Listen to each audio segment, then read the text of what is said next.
Hello दोस्तों, नमस्कार। एक बार फिर से आप सभी का स्वागत है आपके अपने YouTube channel Supriya online classes पे। तो डियर स्टूडेंट्स, हम सभी जो है ना कल पार्ट 1 में ज्योग्राफी का सीख चुके थे। संसाधन किसे कहते हैं, संसाधन कितने प्रकार के होते हैं। तो जैसे कि हम लोग सीखे थे कल कि वे सभी वस्तुएं जिनसे मनुष्य की आवश्यकताओं की पूर्ति होती है उससे हम लोग क्या कहते हैं, संसाधन कहते हैं। अर्थात मानवीय आवश्यकताओं की पूर्ति करने वाले सभी वस्तुएं को हम लोग क्या कहे, संसाधन कहते थे। और संसाधन आपका जो है ना कल हुआ था दो तरह का। एक हुआ था प्राकृतिक संसाधन और एक हुआ था मानव निर्मित संसाधन, यानी कि मानवीय संसाधन। तो उसमें से हमारा पहला है कि प्राकृतिक संसाधन को मुख्य रूप से कितने वर्गों में बांटा गया है। यानी कि आपका संसाधन हुआ दो तरह का, एक हुआ प्राकृतिक संसाधन और एक हुआ था क्या, कृत्रिम संसाधन, यानी कि मानवीय संसाधन। तो हमारा पहला क्या है थोड़ा गला बैठ गया, ठीक है। अब बता दूं कि आप सभी जो मैंने कल वीडियो अपलोड किया था ज्योग्राफी का पार्ट 1, तो आप सभी से जो है ना जितना मुझे उम्मीद नहीं था उससे अधिक आप सभी ने रिस्पॉन्स दिया और अच्छा जो है ना आप सभी ने कमेंट्स किया, इसलिए मैंने पार्ट 2 भी बनाया, ठीक है। तो चलिए, वीडियो अच्छा लगेगा तो जरूर एक बार फिर से जो है ना आप सभी कमेंट बॉक्स में अपना मत जरूर दीजिएगा कि आप सभी को वीडियो कैसा लगता है। अच्छा लगता है तो ठीक है, नहीं लगता तो भी आप कमेंट में जरूर बताइएगा, ठीक है। क्योंकि अच्छा लगेगा तभी ना आपके लिए हम वीडियो बनाएंगे, अगर नहीं लगेगा तो फिर क्यों बनाएंगे। दूसरी बात, बहुत खुशी की बात यह है कि आज जो है ना हमारे चैनल का जो है ना मोनेटाइजेशन ऑन हो चुका है, यानी कि हमारा चैनल मोनेटाइज हो चुका है। अब हम भी कुछ पैसा कमा पाएंगे, ठीक है। इसी तरह से जैसे कि आप सभी ने सब दिन सपोर्ट किया, इस तरह से आप सभी जो है ना सपोर्ट करते रहिए। और जहाँ तक हुआ हमारे तरफ से तो हम लोग तो मेरा जो टीम है तो सपोर्ट तो हम लोग करते ही रहते हैं, ठीक है। तो चलिए, तो संसाधन हुआ था कल कितना तरह का, दो तरह का। एक हुआ था प्राकृतिक, हुआ था मानव निर्मित, ठीक है। तो उनमें से हमारा पहला है कि प्राकृतिक संसाधन, है ना। प्राकृतिक संसाधन को मुख्य रूप से कितने वर्गों में बांटा गया है, यानी कि प्राकृतिक संसाधन कितने प्रकार के होते हैं। तो देखिए ध्यान से, आपका यह जो है प्राकृतिक संसाधन यह भी होता है दो प्रकार का। एक होता है नवीकरणीय संसाधन और एक होता है अनवीकरणीय संसाधन। चलिए, समय बचाने के लिए मैंने प्रश्न को, इसका जो आंसर है पहले मैंने लिख दिया है कि नवीकरणीय क्या होता है। चलिए आराम से सीखिएगा, आपको बिल्कुल समझा ही देंगे कि नवीकरणीय क्या होता है। तो देखिए, नवीकरणीय मतलब तो नया, नवी मतलब क्या होता है, नया। जो नए नए रूप हमें रोज मिलते हैं, जैसे कि सूर्य का प्रकाश कभी खत्म नहीं होता है, जैसे हमें हवा जो कभी खत्म नहीं होता है, जल, ये सभी कौन संसाधन है, नवीकरणीय है। यानी कि ऐसे संसाधन जो हमें प्रकृति से स्वतः उपलब्ध हो जाती है उसे हम लोग क्या बोलते हैं, नवीकरणीय संसाधन। तो यहाँ पे देखिए लिखा हुआ है वे प्राकृतिक संसाधन, है ना, वे प्राकृतिक संसाधन जिनकी पुनः पूर्ति, ठीक है, जिनकी पुनः पूर्ति जो है ना प्रकृति द्वारा हो जाती है। जैसे सूर्य का प्रकाश में प्रकृति से मिलता है, पुनः पूर्ति अपने आप हो जाता है। हमारा जल हो गया और हमारा जाके मिट्टी हो गया, ये सभी कौन सा संसाधन है, आपका जो है ना नवीकरणीय संसाधन है। तो वे प्राकृतिक संसाधन जिनकी पुनः पूर्ति जो है ना हमें प्रकृति द्वारा हो जाती है उसे हम लोग क्या बोलते हैं, नवीकरणीय संसाधन कहते हैं। जैसे देखिए आपका क्या, जैसे कि सूर्य का प्रकाश, हवा, जल, इस सभी हमें जो है ना प्रकृति द्वारा जो है ना तुरंत मिल जाती है, तुरंत उपलब्ध हो जाती है, इसे हम लोग क्या कहते हैं, नवीकरणीय संसाधन। अब आपका दूसरा होता है अनवीकरणीय संसाधन। क्या होता है, अनवीकरणीय। अ मतलब होता है नहीं, नवीकरणीय मतलब होता है नया, यानी कि ऐसे संसाधन जो हमें रोज नए नए रूप में नहीं मिलते हैं और इस संसाधन के बनने में लाखों करोड़ों वर्ष लग जाते हैं। तो परिभाषा आपका है कि ऐसे प्राकृतिक संसाधन जिनकी पुनः पूर्ति, ठीक है ना, जिनकी पुनः पूर्ति तुरंत संभव नहीं है उसे हम लोग क्या बोलते हैं, उसे कहते हैं अनवीकरणीय संसाधन, ठीक है। ऐसे प्राकृतिक संसाधन जिनकी पुनः पूर्ति प्रकृति द्वारा जो है ना हमें तुरंत नहीं मिल पाता है, तुरंत संभव नहीं होता है। जैसे आपका सूर्य का प्रकाश तुरंत मिल जाता है, आपका हवा तुरंत मिल जाता है और आपका जल तुरंत मिल जाता है, वो तो आपका क्या था, नवीकरणीय था। लेकिन ऐसे प्राकृतिक संसाधन जिनकी पुनः पूर्ति हमें प्रकृति द्वारा तुरंत नहीं होता है उसे हम लोग क्या बोलते हैं, अनवीकरणीय संसाधन। जैसे आपका देखिए, जैसे आपका कोयला हो गया, पेट्रोलियम हो गया, डीजल हो गया, ये सभी क्या है, आपका अनवीकरणीय है। यानी कि इसके बनने में जो है ना प्रकृति द्वारा लाखों हजारों करोड़ों वर्ष लग जाते हैं, तब आपका क्या होता है, कोयला बनता है, आपका पेट्रोल बनता है। तो उम्मीद है कि समझ गए होंगे कि आपका प्राकृतिक संसाधन जो है यह भी आपका होता है दो प्रकार का, एक होता है नवीकरणीय, एक होता है अनवीकरणीय। तो नवीकरणीय क्या होता है कि ऐसे प्राकृतिक संसाधन जिनकी पुनः पूर्ति प्रकृति द्वारा हमें तुरंत हो जाती है, यानी यूँ कहे कि रोज का रोज मिल जाती है, उसे हम लोग क्या बोलते हैं, नवीकरणीय संसाधन कहते हैं। और दूसरा क्या था हमारा, अनवीकरणीय। देख सकते हैं ऐसे प्राकृतिक संसाधन जिनकी पुनः पूर्ति प्रकृति द्वारा हमें तुरंत संभव नहीं हो पाता है, उसे हम लोग क्या बोलते हैं, उसे कहते हैं अनवीकरणीय संसाधन। ठीक है, तो चलिए अब बढ़ते हैं अगले क्वेश्चन की ओर। और बता दो कि यह जो है ना आपका क्लास 10th वालों का है, बिल्कुल आपका पहला ही है संसाधन एवं उपयोग।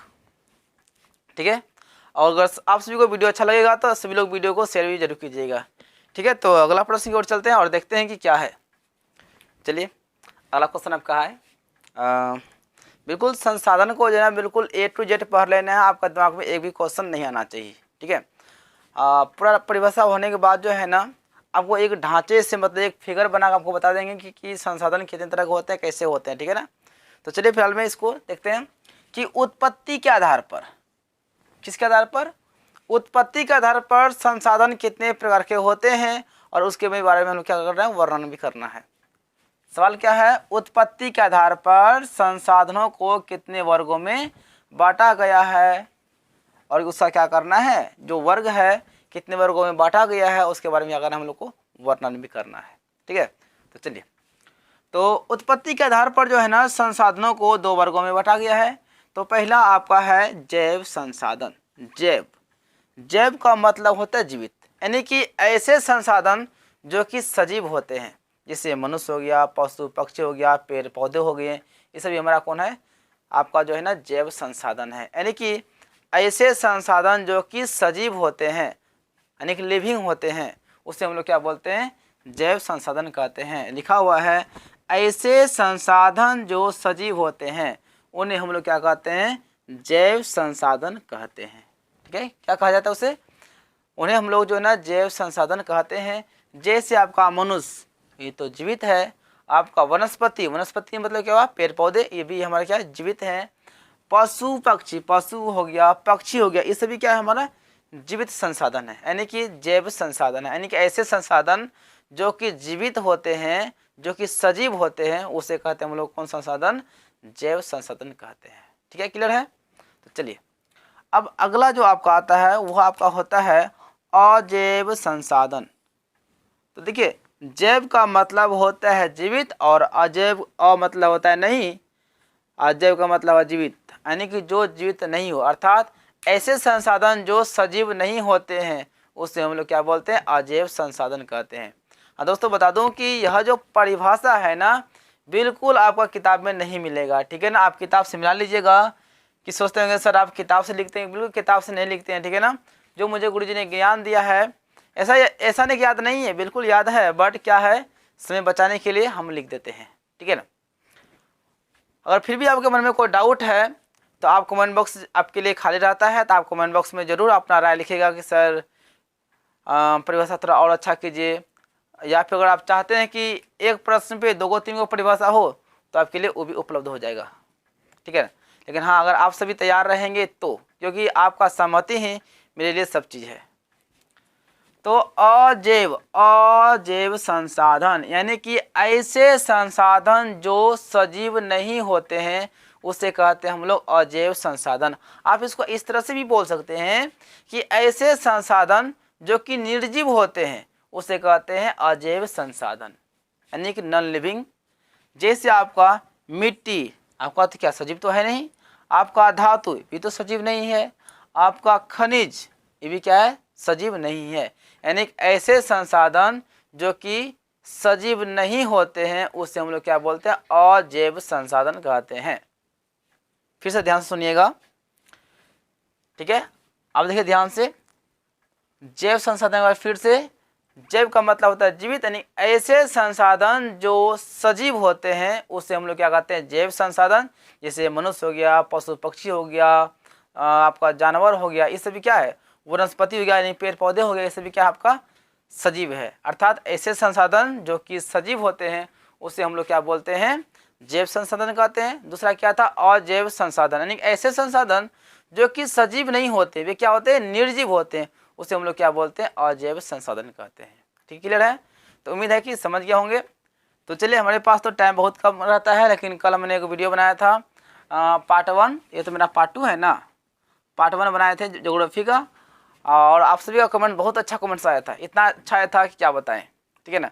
तो मेरे पास उतना तो टाइम नहीं मिल पाता, लेकिन फिर भी जो है ना आप लोग के लिए 10 मिनट के लिए, 15 मिनट के लिए एक वीडियो जरूर रोज़ बना देंगे। ठीक है ना, आपका ज्योग्राफी पे। तो चलिए, आज के लिए इतना ही।